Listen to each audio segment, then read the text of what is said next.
marka la gaadho joog dherarkiisu gaadhayo 8 kilomitir ama 26,247 fiid. Cadaadiska hawadu waxa uu hoos ku dhacaa wax ka yar 30% marka la barbar dhigo cadaadiska heerka badda. Xaaladdan waxay ka dhigan tahay in meeshaasi uusan bini'aadamku ku sii noolaan karin. Si kale marka loo dhigo, markaad joogto aagga dhimashada, dhiig-soonka jidhkaagu waxa uu bilaabayaa inuu dhinto haddii aysan jirin hawo oksijiina oo lagu kabo neefsashada unugyada jidhka ee hawada u haraadsan. Waxay gebi ahaanba joojinayaan shaqada, taasuna keentaa in xubnaha muhiimka ee jidhku ay fadhiistaan, ugu dambayntiina uu jidhku wada damo. Dunida guudkeeda waxaa ka jira oo keliya 14 meelood oo leh aagga dhimashada, kuwaasna lagu gaari karo lug. Kuwani waa buuraha caanka ku ah joogga layaabka leh ee ka sareeya 8 kilomitir.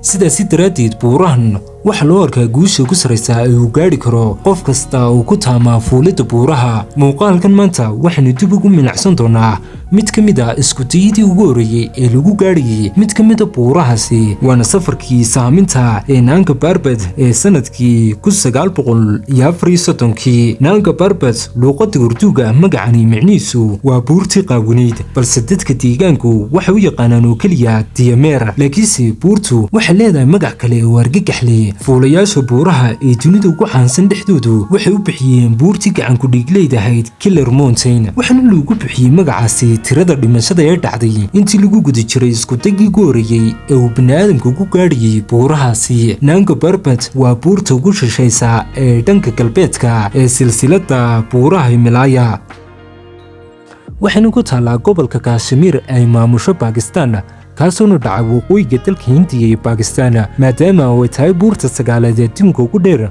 waxay ka mid tahay buuraha la yaabka leh ee dhererkoodu kor u dhaafayo 8 kilomitir. waana mid ka mid ah buuraha farakutiriska ee leh waxa lagu yeedho aagga dhimashada ama dhiig-soonka. inkasta oo buuro badan ay leeyihiin muuqaalo soo jiidasho leh, haddana Nanga Parbat waxay kaga duwan tahay dhinaca wajahadeeda hore ee loo yaqaano rubble face-ka, kaasuna isagoo si toosan kor ugu kaca ilaa 15,000 fiid oo qiyaasta u dhiganta 4,572 mitir marka laga soo bilaabo salka hoose buurta. Tani waxay u dhowdahay inay tahay derbiga dhagaxa ee isku yaala uguna dheer uguna toosan ee dunida guudkeeda laga heli karo. Nanga Parbat waxay sidoo kale ka mid tahay labada buurood ee adduunka ugu dhaadheer ee deegaanada ku hareeraysan oo dhan si waadax looga arki karo. Muuqaalka ugu caansan ee lagu garto saraynta buurtani waxaa laga arki karaa dhulka quruxda badan ee loo yaqaano Fairy Meadow. halkan derbiga ama wajahada barafka ee cad ee buurta ayaa si layaab leh uga soo dhex baxa dhul daaqsimeedka cagaaran ee ku yaala dooxooyinka ku hoos yaala buurtani. isbeddelka midabada iyo muuqaalku waa mid indhaha soo jiidanaya, waxaana taasi u suurtagelinaya oo quryaata ayaa baaxad weyn ay leedahay buurtani iyo sida gaarka ay uga dhex muuqato deegaanada ku hareeraysan. buurtani sidoo kale way ka dhowdahay oo ka sahlantay in la gaadho marka loo barbar dhigo buuraha kale ee dhererkoodu yahay 8 kilomitir. bal haddii aad u fiirsato buurta K2, kuwa hanka ka leh inay dusha sare ka gaadhaan waxay ku khasban yihiin inuu socdaan 100 kilomitir oo ka fog meel kasta oo ay degan yihiin si ay u gaadhaan salka hoose buurtaba. fududaantaas darteed Nanga Parbat waxay noqotay doorashada koobaad ee fuulayaashii ugu caansanaa xilligaasi iyo sahamiyaal reer Yuruba oo ku soo qulqulayay Himalaya. isku daygii ugu horeeyay waxa uu dhacay sanadkii 1895, laakiinse safarkaasi waxa uu ku dhammaaday musiibo kadib markii 3 ka mid ah xubnihii kooxdu baraf ku soo dumay ilaa ay ka geeriyoodeen. isku dayo dambe maysan dhicin ilaa laga soo gaadhay sanadkii 1930, balse markani waxaa hawsha la wareegay fuulayaal u dhashay dalka Jarmalka. xilligaasi Ingiriiska oo keliya ayaa loo ogolaaday inay fuulaan buurta Everest. dhowr ka mid ah buuraha kale ee 8 kilomitir joogoodu yahay waa lagu guuldaraystay fuulitaankooda kadib markii loo arkay inay aad u adag yihiin. sidaasi daraaddeed Nanga Parbat waxay noqotay fursad ugu habboon, waayo waxay iyaduna sidoo kale 8 kilomitir ilaa xilligaasina cidina maysan ku guulaysan inay dusha sare iskaga soo taagto. safarkii ugu horeeyay ee wejigan cusub waxa uu ahaa kii 1932, kaasina isugu yimaadeen 8 ka mid ah khubradda fuulada buuraha ee adduunka ugu xariifsan. dhammaantoodba waxay lahaayeen waayo aragnimo ballaadhan oo ay ku soo koreen buuraha Alpes iyo silsilado kale oo buura oo ku kala yaala Yurub iyo Aasiya, laakiinse midkoodna khibrad hore umuusan lahayn Himalaya oo ah meel gebi ahaanba ka duwan buur kastoo kale, gaar ahaana dhanka abaabulka iyo sahayda. marka hore safarada badankoodu waxay u baahan yihiin ogolaanshiyo cad oo ka imanaysa maamulka ka jira deegaanka si ku taalo si loo gaadho buuraha si la beegsanayo. xitaa maanta maadaama oo meelahaasi qaarkood ay horumar ahaan aad u liitaan sababo la xidhiidha saboolnimo halkaasi ka jirta awgeed, waddooyinka sahayda iyo qalabku waa qaar halkaasi ku teelteela amaba kama jiraanba halkaasi, amaba maye waa qaar tayadoodu aad u hooseyso. sidaasi daraaddeed fuulayaashu waxay ku khasbanaayeen inay qalabkooda intiisa badanba ay la yimaadaan halkani. buurahanse qalabka looga baahan yahay ma aha wax yar, waa rar aad u culus.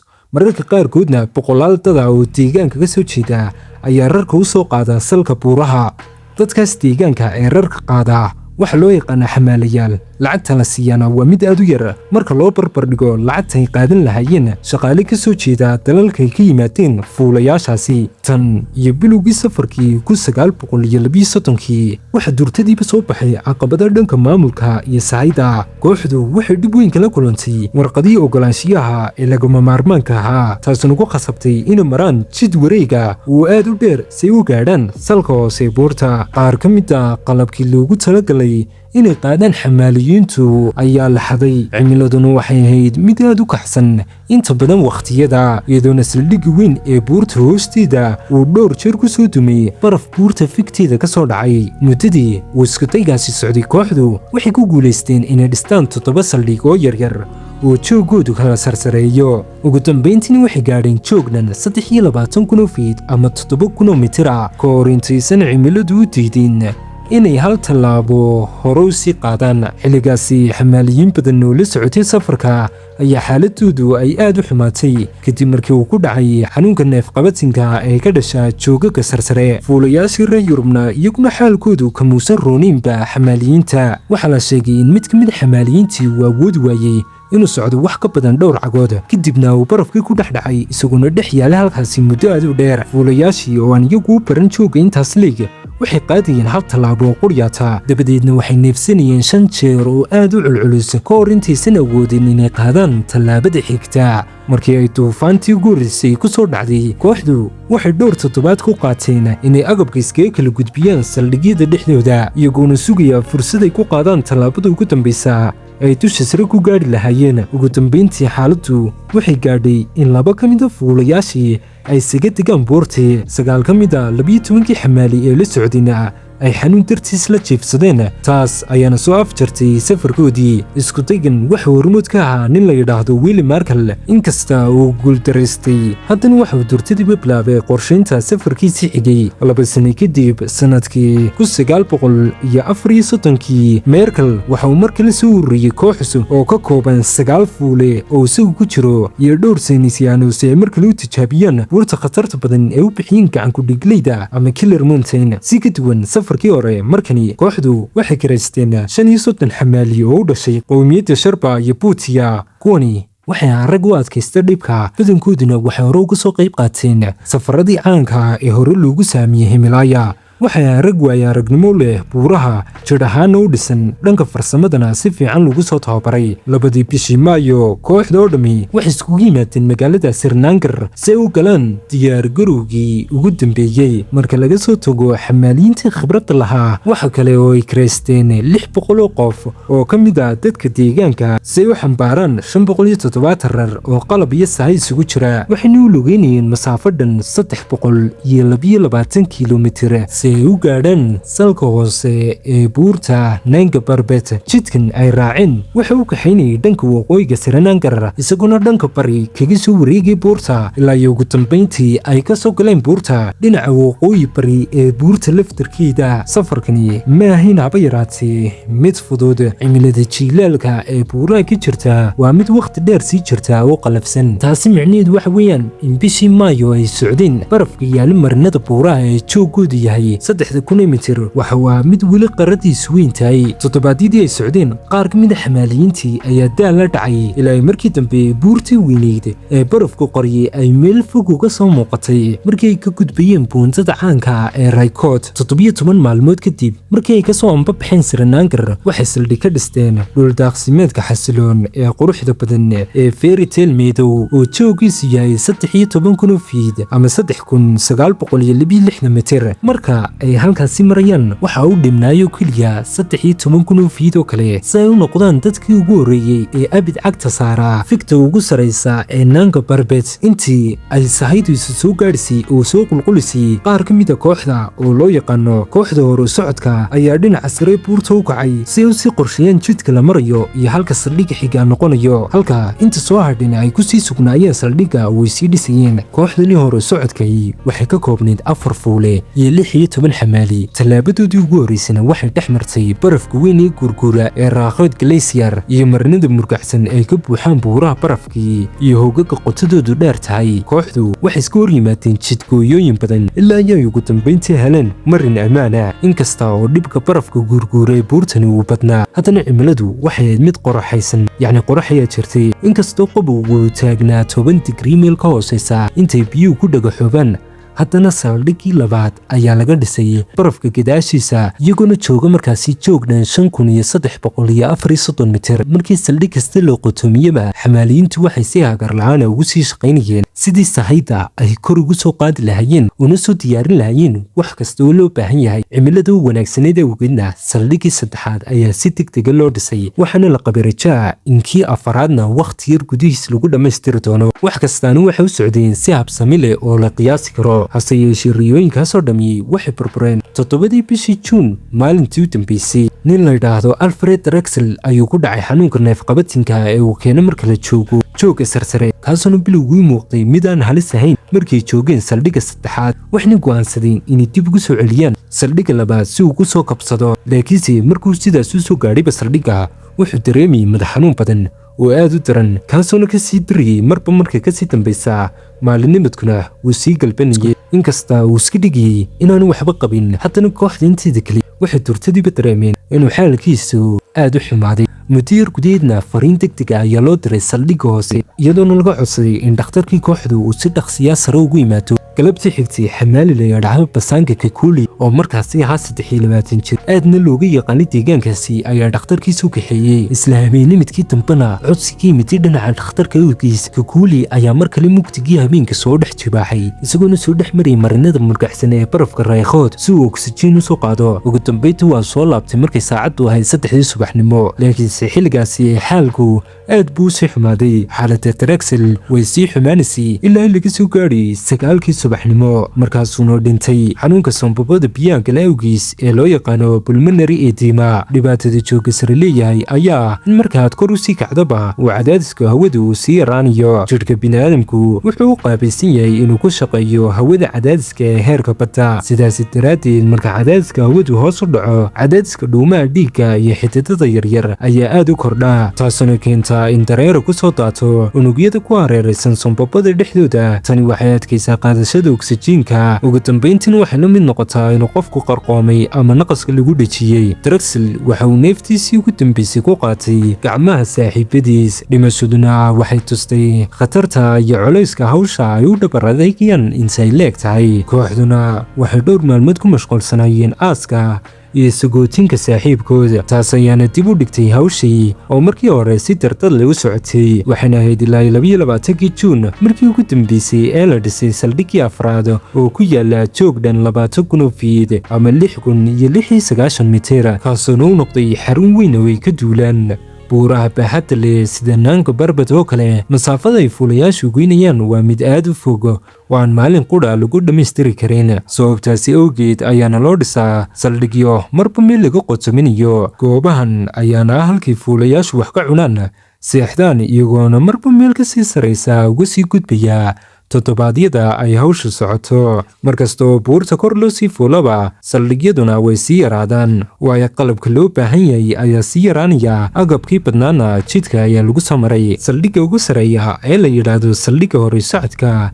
ayaa saldhigga ugu dambeeya ee weyn ee lagu kaydiyo qalabka badankiisa, isagoona u adeega sidii meel laga ambabaxo ama laga duulo marka la beegsanayo fikta sare. haddii xaaladdu adkaato, fuulayaashu waxay mar waliba dib ugu soo laaban karaan saldhiggaasi si ay u helaan hoy, cunto, sahay iyo gargaar kasta oo ay baahan yihiin. laga soo bilaababa saldhigga afraad, kooxdu waxay sii dhex jibaaxayeen silsilada Buurta ilaa ay saldhiggii shanaad ay ka dhisteen joog dhan 22,000 fiid. meeshani waxay si toos uga hoos taallaa jaranjarada kale ee loo yaqaano Safarkii, waxayna bilow u ahayd bilowga qaybta ugu dhibka badan fuulisteedu. jidku wuxuu hadda ku hogaaminayay jiiro barafa oo aad u halis badan, taasuna ku khasabtay inay barafka dhexdiisa ka qodaan meelo lagu tallaabsado si xamaalinta ugu sahlanaato. waxay sidoo kale barafka ku xidheen xadhko si ay ammaan dheeraada u helaan, waayo khalad kasta oo halkaasi ka dhaca waxuu sababi karayay inay kumanaan fiid hoos ugu soo dhacaan buurta hoosteeda. 1 Luulyo, kooxdii hordhac ahayd ayaa bilaabay inay dhex jibaaxaan wejiga hore ee buurta, iyagoona qodayay jidka kuna rakibay qalabka xadhkaha in ka badan 600 fiid. waana inaynaan ilaabin siday wax u adeeg yihiin marka la joogo jooggaasi sare oo ah keliya weliba 16,000 fiid oo quryaata. cadaadiska hawadu wuxuu durtadiiba noqonayay kala badh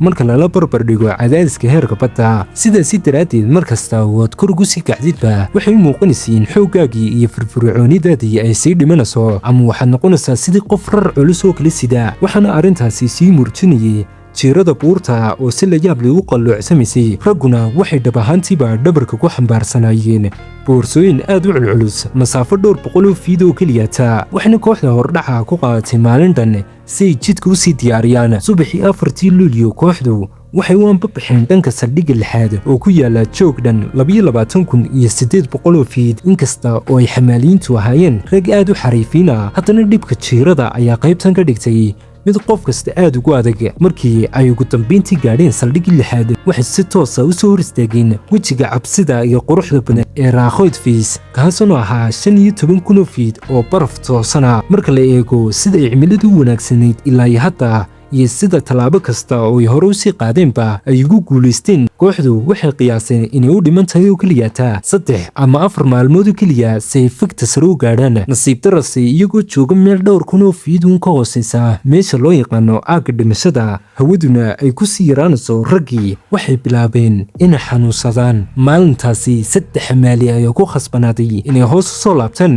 kadib markii uu ku dhacay xanuunka laga qaado joogga sare. subaxii xigina 2 kale ayaa aad u xanuunsaday, taasuna keentay in la soo kaxeeyo oo laga soo dejiyo jiirada sare ee halista badan ee Safarkii. markay gaadheen saldhiggii shanaad, fuulihii la socday wuxuu arkay daruuro madow oo gebi ahaanba qariyay muuqaalkii u dhexeeyay saldhigga shanaad iyo meelaha ka hooseeya buurta. laakiinse markuu kor eegay, cirku weli waxau ahaa mid saafiya oo cad, waxayna rajaynayeen oo keliya inaysan duufaantu aysan kor u soo kicin. qorshoodu xigay waxuu ahaa inay dhex maraan silsilad dheer oo jiiro dhexdhexaada leh, taasuna u dhexaysa Safarkii iyo meel loo yaqaano oo jooggeedu yahay 23,500 fiid. meeshani waa dooxa weyn oo u qaab eeg xarafka uuda. subaxii Jimcaha 6 Luulyo, 5 fuule oo reer Yurub ah iyo 11 xamaali ayaa u anbabaxay inay ka gudbaan silsiladaasi barafka iyo dhagaxa isugu jirta. xitaa qaar ka mid ah fuulayaashii reer Yurubka ahaa ayaa dhib ku qabay neefsashada. markii ay gaadheen Safarkii, dabayshu waxay bilowday in aad u xoogaysato, taasina u badan tahay inay ka timiday duufaanta hoos ka soo kacaysay. 2 ka mid ah fuulayaashii reer Yurubka ahaa ayaa hore u sii socday si ay u sii sahamiyaan meel cusub oo saldhig laga dhigan karo, taasina ka duwaneyd meeshii ay markii hore qorshaysteen si ay uga helaan gabaad fiican oo dabaysha. markii ay ugu dambayntii istaageen, waxay u muuqatay inay dhowr saacadood kaliya u jiraan fikta sare, taasoo rajo gelisay in maalinka xiga ay isku dayaan inay gaadhaan fikta. laakiinse inkasta oo cirku saafi ahaa, haddana way sii xumaanaysay dabayshu habeenkaasi oo dhan, ilaa heer ay ula ekaatay sidii duufaan weyn oo ku habsatay bannaanka taandhooyinkooda. habeenkaasi tirarka taandhooyinkooda ayaa qalloocday oo jabay, dabayshuna aad bay u xoog badnayd ilaa ay ka hor istaagsay inay dibadda u soo baxaan oo ay taandhooyinkooda xidhxidhaan. si kastaba ha ahaatee, raggii weli waxay ahaayeen kuwa rajo ka qaba fursad fursad ay haystaan. waxay u baahnaayeen oo keliya degenaansho yar oo dhanka cimilada ah si ay u sameeyaan isku day ay ku tegayaan fikta sare. laakiinse sida inta badan dhacda, subaxii xigay duufaantu way sii xoogaysanaysay. markaas ayayna raggii waxay yaqiinsadeen inaanay jirin wax isku daya oo maalintaasi la samayn karo. duufaantu aad bay u xumaatay ilaa ay madow ka noqotay xilligii qadada. nasiib wanaag, inkasta oo xaaladaha bannaanku ahaayeen kuwo aad u xun oo u qabow, haddana dharkay wateen waa ku filnaa inay diiramaad ku dareemaan markay ku dhex jiraan taandhooyinkooda gudihiisa. qabowgu waxa uu saamixi waayay xitaa in la shido shoolada si loo diyaariyo cunto diiran, laakiinse waxay hore u haysteen cunto qabow oo ku filan muddo ugu yaraana 5 maalmood. laakiinse maalinkii oo dhan duufaantu way sii xoogaysanaysay. haddaynay jirin wax hakada oo ku yimaada dabayshaasina waxay u qaboobi lahayn si tartiib tartiiba. suuragalna ma aha inuu ku diiriyo qalabka ugu fiican ee la diirsado haddii aanad wax dhaqdhaqaaq aanad samaynin, cunto kululna aanad cunayn. subaxii maalinimidkii xigay oo ku beegan axaddii 8aad, William Markel waxa uu amray qof walba inuu dib ugu laabto saldhigga afraad. sidaasi daraaddeedna raggii waxay u ambabaxeen oo u badheedheen dhexmarka dabaylo xoogan oo duufaano wata iyo barafka indhaha tiraya qofka kana dhigay aragtida 9 mitir oo quryaata. sidii hore oo kale, kooxdu waxay u qaybsantay 2 kooxood, koox hore socda iyo koox xasila. kooxda hore socodku waxay ka koobnaayeen 2 reer Yuruba iyo 3 xamaaliya si ay jidka barafka ee cusub ee daay ee qotada dheer waddo uga sii sameeyaan. kuwa xigay waxay ahaayeen 3dii fuule ee reer Yurubka ahaa ee u dambeeyey iyo intii u dambeysay ee xamaaliinta ahaa. mid ka mid ah fuulayaasha reer Yurubka ayaa daba socda safarka si uu hubiyo inuu qof dhacay si loo badbaadiyo intaan laga tegin. inkasta oo qof kasta weli firfircoonaa, haddana dabaysha xoogan iyo aragtida xadidan waxay ku khasbiyeen inay aad uga digtoonaadaan jiirada buurta ee halista. mar ayay dhab ahaantii dhacday in mid ka mid ah xamaaliintu uu ka siibto tallaabooyinkii jaranjarooyinka barafka ahaa ee ka hooseeyey silver saddle, waxaana si dirqiya ku qabtay 2 nin oo kale. arrintan ma badbaadin oo keliyaata naftiisa, balse waxay sidoo kale ka hortagtay inuu xadhgu jiito kooxdoo dhan. nasiib darase, inkastoo la qabtay, haddana boorsadii hurdada ama haddaynu si kale u dhigno taandhadii kooxda ee uu xambaarsanaa ayay dabayshi la tagtay markii uu sii dhacayay. taas micnaheedu waxay ahayd in hal taandho quryata ay u soo hadhay dhammaantood. waxay ahayd arrin nololii geeri u dhaxaysa inay caawa gaadhi doonaan saldhigga afraad ama 5aad, waayo suurtagal umaysan ahayn inay habeenkaasi ku badbaadaan hal taandho quryata. qabowga ayaa ahaa mid aad u daran, waxaana hubaa lahayd in qaar ka mid ah ay durtadiiba ay barafka u dhiman doonaan haddii uu xaalku sidaasi sii ahaado. meelin yar ka hooseysa silver saddle, 2 nin ee reer Yurubka ahaa ee u horeeyey kooxda ayaa iska furay xadhgii ay kula xidhnaayeen xamaaliyiinta si ay si dhaqsiya leh ugu socdaan. laakiinse dabayshu waxay si joogta u tirtiraysay reedkii ay jeexeen, taasoo keentay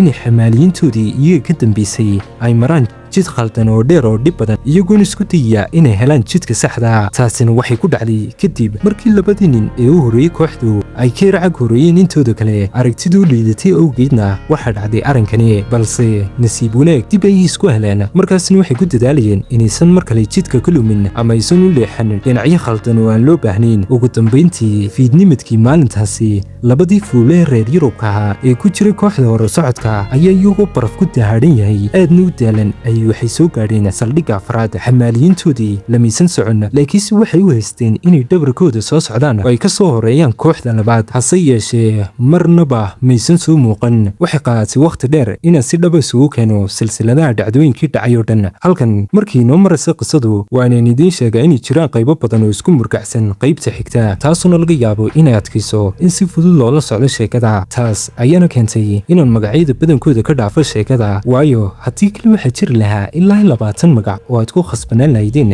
inaad maskaxda ku haysaan si aad ula socotaan sheekada, maadaama oo ay kooxdu u kala jajabtay qaybo yaryar. saldhigga ay kooxdu dib ugu guratay markiidii hore waxa waa saldhigga 8aad oo in yar ka soo horeeyay silver saddle. kooxdii hore socodka ahayd ee ka horeysay kooxaha kale waxay iska fureen xadhkii ay kula xidhnaayeen 3doodii xamaali meel u dhaxaysa saldhigga 7aad iyo 8aad. laakiinse xamaaliintaasi maysan dhaafin saldhigga 7aad, waxayna habeenkaasi ku bariyeen meel in yar u jirta saldhigga 7aad, halka kooxdii labaad oo ka koobnayd 3 reer Yuruba iyo xamaaliintii intii ka soo hadhay aysan xitaa soo gaadhin saldhigga 7aad. waxay ku khasbanaayeen inay degaan meel u dhaxaysa saldhigga 7aad iyo 8aad, halka kooxdii labaad oo ka koobnayd 3 reer Yuruba iyo xamaaliintii intii ka soo hadhay aysan xitaa iyaguna soo gaadhin saldhigga 7aad. waxay ku khasbanaayeen waa 3dii xamaaliye inay degaan meel u dhaxaysa saldhigga 7aad iyo 8aad oo aynu ugu yeedhi karno saldhigga 7aad duleedkiisa. nasiib darase, hal xamaali ayaa habeenkaasi ku geeriyooday goobtaas maadaama oo xaaladaha bannaanku ahaayeen kuwo naxdin leh. saldhigyada sare raggii ku sugnaa waxay ahayn kuwo aad u daalan, barafkuna waxa uu bilaabay inuu gubo jidhkooda. xaaladooduna waxay qarka u saarnayd inay u dhintaan qabow daran awgiis hypothermia. subaxii 9 bisha maalin kadib markii ay bilaabeen dib u gurashada, 3 xamaaliinta ahaa ee ku sugnaa saldhigga 7 duleedkiisa ayaa awoodi waayey inay socdaan kadib markii uu barafku indhatiray, waxayna ku hadheen saldhiggaasi 7 duleedkiisa. 3 fuule ee kooxda labaad ka tirsanaa ee reer Yurubka ahaa ee soo hadhay iyo 4 ka mid ah xamaaliintoodii ayaa markaasi u ambabaxay iyaguna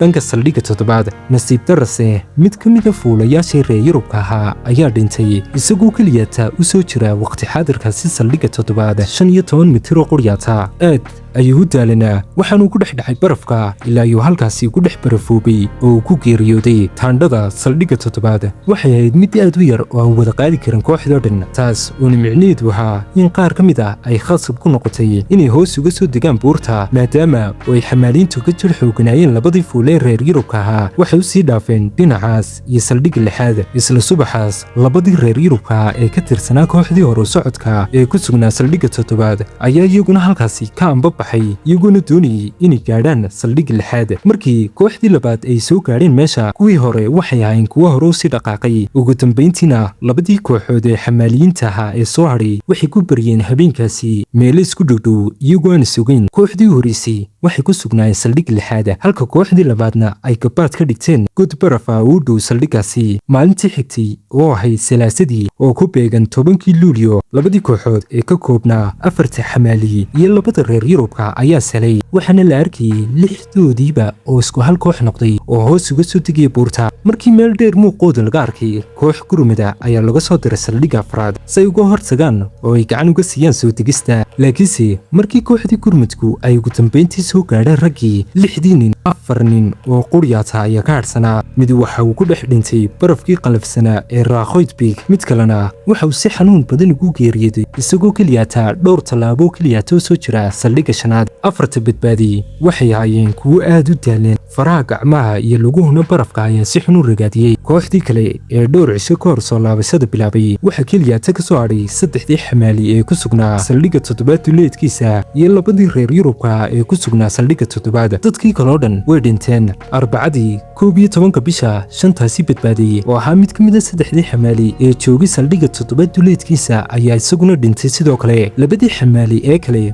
waxay ku sii nagaadeen maalin kale oo dheeraad ah ka hor intaysan u anbabixin dhanka saldhigga 7 maalinkii Khamiista ahayd. markii ay gaadheen saldhiggaasi Khamiistii oo ay bishu ku beegan tahay 12, labadii fuule ee reer Yurubka ahaa ee soo hadhay ayaa iyaguna weli halkaasi ku sii sugnaa. kooxii gurmadku waxay dadaal kasta u galeen inay kor u sii kacaan, laakiinse duufaanta uu aad u darnayd awgeed fiidnimadii maalintaasi ayuunbay gaadheen saldhigga 5, waxayna damacsanaayeen inay kor u sii socdaan si ay u badbaadiyaan ragga inta dhimatana ay miidkooda u soo dejin lahaayeen. balse duufaanta oo qalafsanayd ayaa dib ugu khasabtay inay dib ugu laabtaan saldhigga 4. jimcihii 13 bisha mid kale oo reer Yurub ah ayaa ku geeriyooday saldhigga 7, waxaana nolol ku hadhay oo keliyata 2 xamaaliya iyo hogaamiyey safarka oo lagu magacaabi jiray William Markle. subaxii Sabtida ahaa kooxdani yari waxay isku dayeen inay u soo degaan dhinaca saldhigga 6, laakiinse xilligaasi Markle si dhib leh ayuu ugu socon karayay. waxay ku khasbanaadeen inay habeenkaasi gabaad ka dhigtaan god yar oo baraf ah oo u dhexeeya saldhigga 6 iyo 7. waxaa la yaab leh in raggii ku sugnaa saldhigga 4 ay dusha ka arkayeen hal nin oo jidka soo socda, kadibna waxa uu bilaabay inuu ku soo daadego jiirooyinka halista badan ee Raakhoyd, isagoona markaas u soo dhowaanaya marba dhinacaas iyo badbaadada. ugu dambayntiina dadaal aan caadi ahayn oo bini'aadantinimada ka baxsan oo aan u dhoweyn awgeed waxa uu soo gaadhay saldhigga 4, waxaanuu awooday inuu u sheego kooxii badbaadada in Markle iyo xamaaligii u dambeeyay weli nool yihiin kuna sugan yihiin meel ka hooseysa saldhigga 7. axaddii oo ku beegan bisha 15keedii iyo isniintii bisha oo ah 16keedii, kooxii gurmadku waxay si qoys isugu dayeen inay gaadhaan, laakiinse barafka cusub ee da'ay waxa uu gaadhayay ilaa iyo xabadka. duufaantuna weli way kacsanayd, taasuna ka hor istaagtay inay kor u sii socdaan. muddo kadib markii duufaantu ugu dambayntii istaagtay, meydka Markle ayaa laga helay meel u dhow jiirooyinka raaqoyd laakiinse miidka xamaaligiisii lama helin waxaana la aaminsan yahay in xamaaligaasi uu badbaadi lahaa hadduusan u istaagin inuu caawiyo Markle laakiinse ugu dambeyntii uu noqday mid naftiisa u horay isaguna rajaynayay in Markle soo dejin doono isku soo wada duubduubo musiibadii fuulista Nanga Parbat ee dhacday 1934 waxay sababtay dhimashada 10 qof markii horeysay waxa dhintay Alfred Drexel oo geeriyooday bilowgii safarka kadibna duufaanta dhexdeeda waxa ku dhex dhintay 3 kale oo reer Yurubyaan ah iyo 6 xamaaliyiin badbaadiyay ugu dambeeyay waxa uu nin la yiraahdo Ange Tesrin waxaanu la soo dagaalamay duufaanta in ka badan 7 kahor intuusan ugu dambeyntii badbaadin labadii nin ee u dambeeyay halkaasii ku dhimatay waxay u dhowdahay inay naftu ka baxday wax yarun kadib markii ninkii u dambeeyay uu nabad ku gaadhay saldhigga markay bishu ahayd 22 Luulyo dhammaanba saldhigyadii ayaa laga soo raray buurta Nanga Parbat Carol oo ahaa walaalka William Merkel isagoo ka hadlaya musiibadii 1934 ee Nanga Parbat wuxuu yidhi silacaas iyo rafaadkaasi daba dheeraaday ma jiro wax la mid ah oo hore uga dhacay taariikhda fuulista buuraha dhammaantiin waa salaamantiin magacaygu waa Cabdiqani kuna soo dhawaada Hansare aad ayaad ugu mahadsantihiin daawashadiina waxaana rajaynayaa inaad ku arki doono qisada xigta